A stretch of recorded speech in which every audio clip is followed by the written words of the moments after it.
Meus queridos, a paz do Senhor, grato a Deus por nosso programa Direto ao Ponto. Estamos tratando da lição de número 5. Já tratamos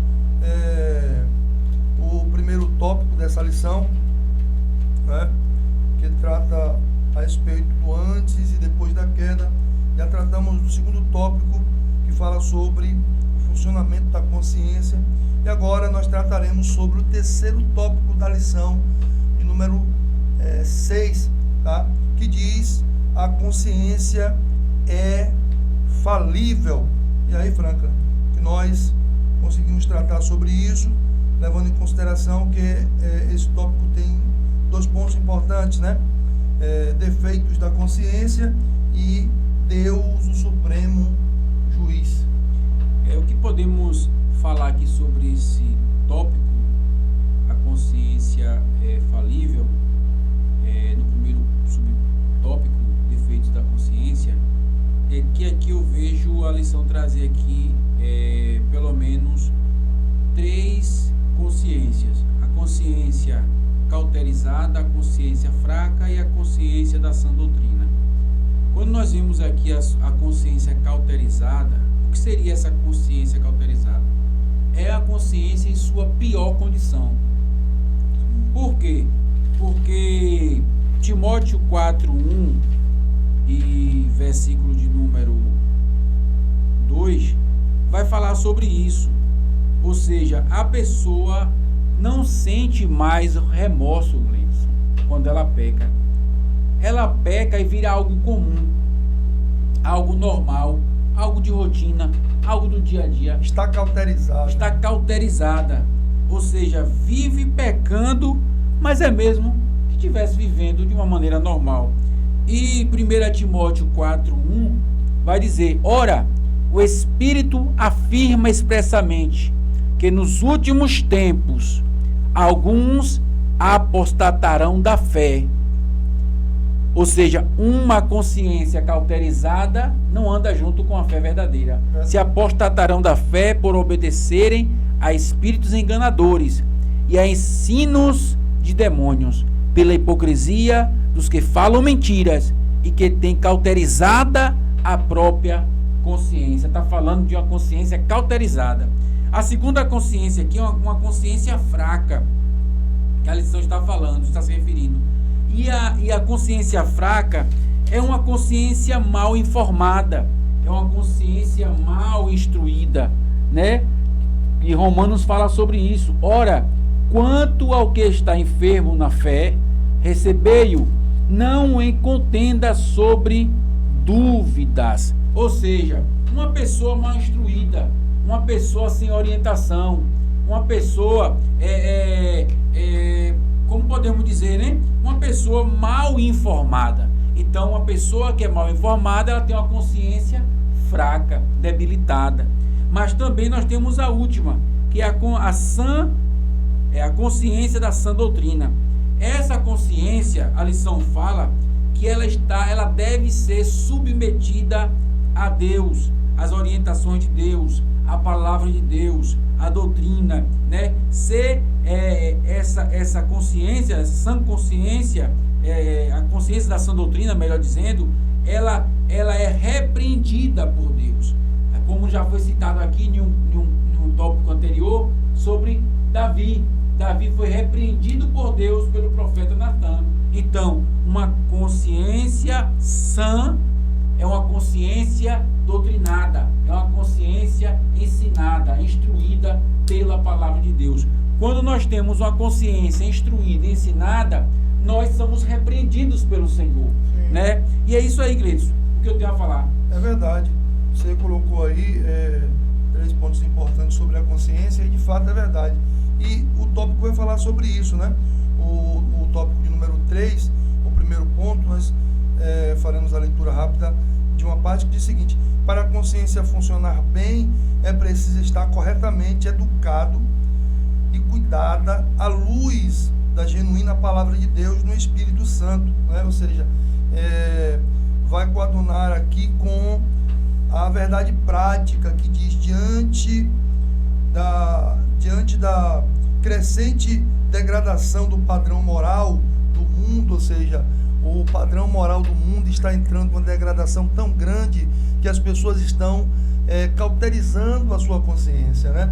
O padrão moral está tão vergonhoso que eles não conseguem mais sentir, né? Estão misturando o certo com o errado.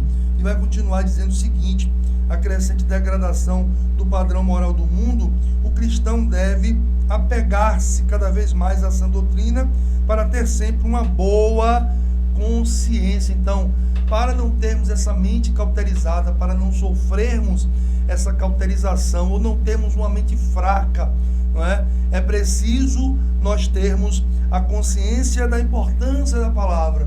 Quando nós temos essa consciência, nós a buscamos, não é? Não apenas para ouvir, mas para guardar também em nosso coração. Desta forma, nós teremos uma consciência sadia e conseguiremos enfrentar, não é, tantas ideologias que o mundo hoje oferece, porque hoje muitas pessoas não sabem nem mais, Franklin, discernir o certo do errado. Por quê?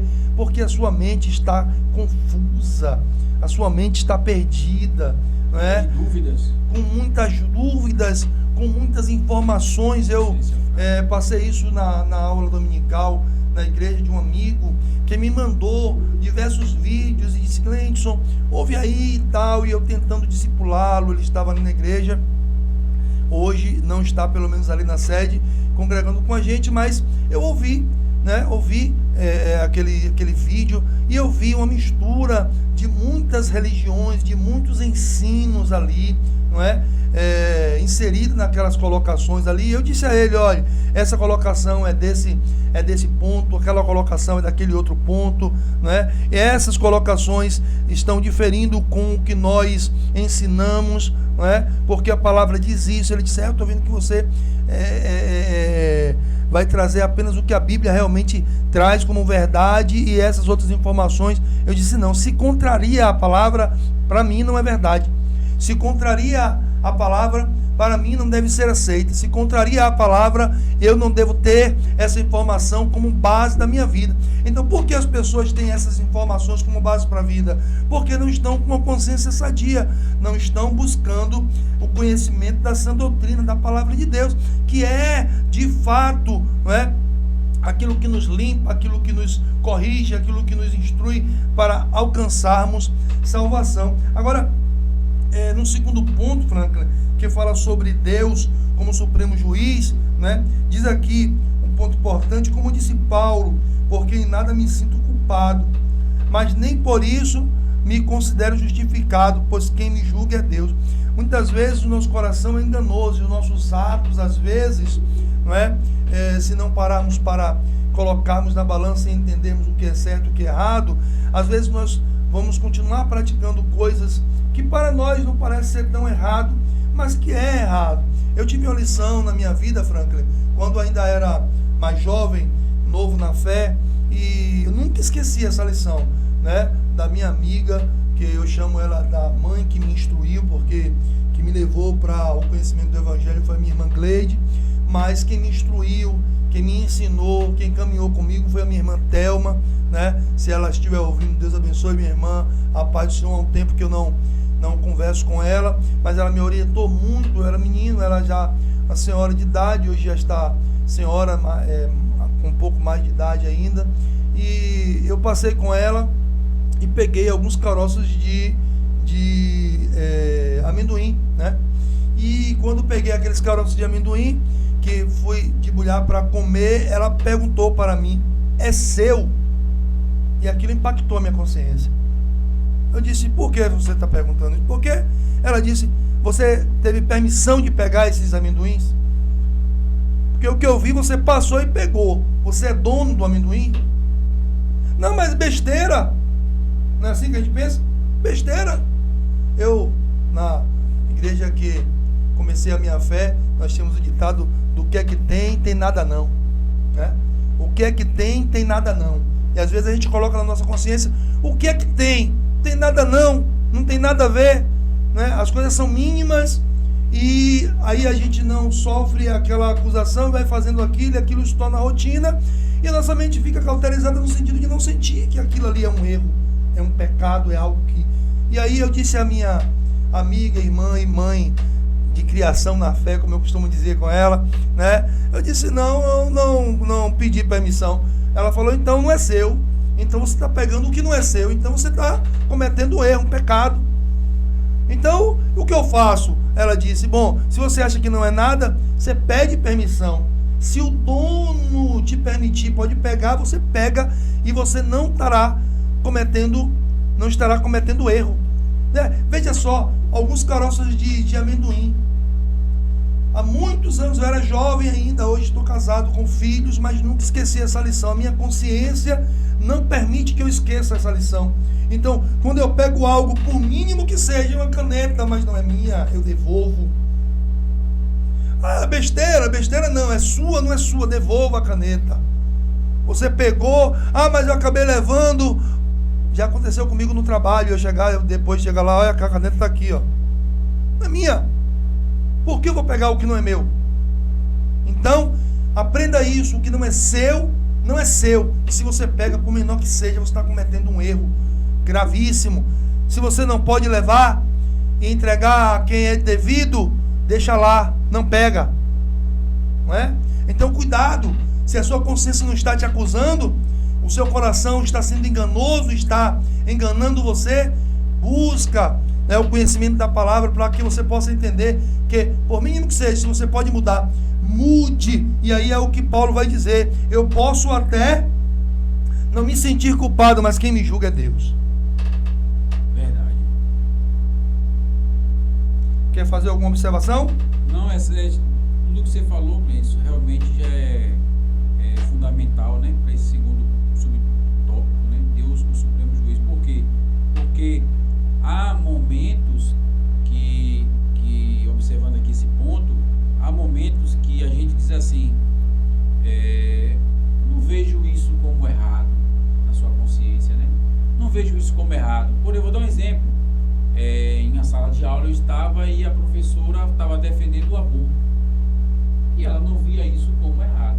Mas não estou falando defendendo o aborto conforme a Constituição permite o aborto. Sim.